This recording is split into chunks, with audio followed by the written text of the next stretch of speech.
With some of the greatest coffee in the world, Colombia is truly a remarkable country. But furthermore than that, I believe Colombia is a great country for these three reasons that I have developed. Its environmental conditions, activities tourists can do while visiting Colombia, and a certain aspect about Colombian culture which seems appealing to foreigners. About the environment.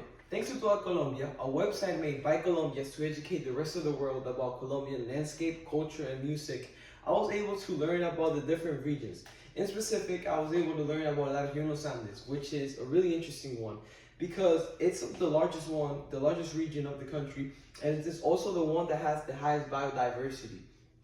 This high biodiversity comes from an interesting condition with the climate. So around this region, the climate conditions vary a lot. What I mean by climate conditions are the sun radiation, temperature, moisture, altitude, leading for the weather to be very different around this same region. Now, the other region I want to talk about is La Región Caribe. This region is composed of beaches and also has the highest point of the whole country.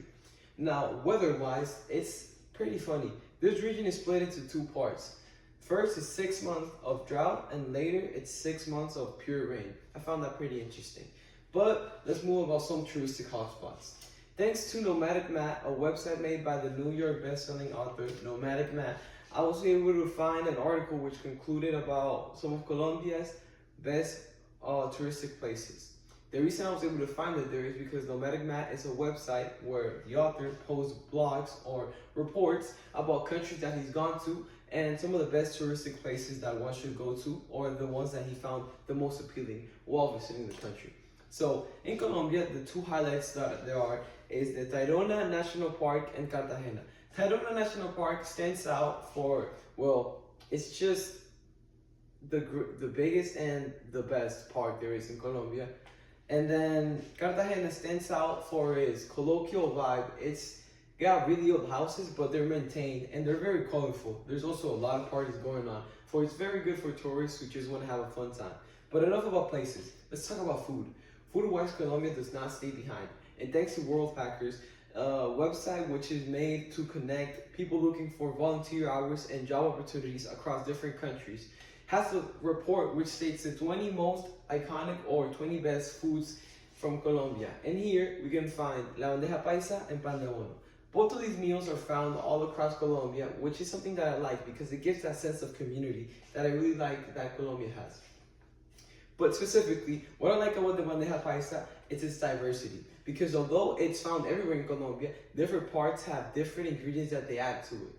Usually, though, the bandeja paisa consists of rice, beans, meat, fried pork, and sometimes eggs. It honestly depends on the region. On the other side, pan de bono, it's still found everywhere, but due to it only being a mixture of bread and cheese, it stays relatively the same. And what I like about it, it's that it's easy to make and it's easy to carry and eat. Usually made for breakfast, and it's a snack you can just grab on the go and go on your merry way. Now, let's talk about Colombians themselves. Well, thanks to Greg Hossel, a Dutch psychologist who is greatly considered for developing the international communication field of psychology, and this is due to him developing what are known as dimensions. Now, dimensions are specific parts of a culture which kind of show you the values that they hold.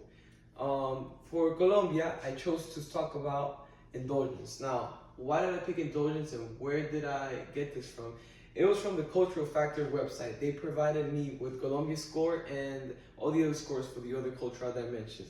For indulgence, it could be considered as indulgence or resistance.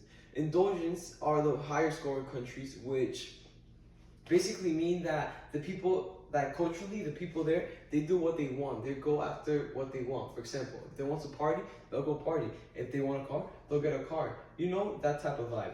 Now, for resisting countries, although they still may want to party, they want all these things, they want the cars, they'll be more restricted and be thinking about other things rather than just go straight ahead to party. Colombia scores an 83 in this category, making it an indulgent country. And some other research that I did to back this up is, well, I've seen in in Nomadic Matt, under the section of Cartagena, it's shown, well, that it's a very colorful city, very open to party with a lot of tourists.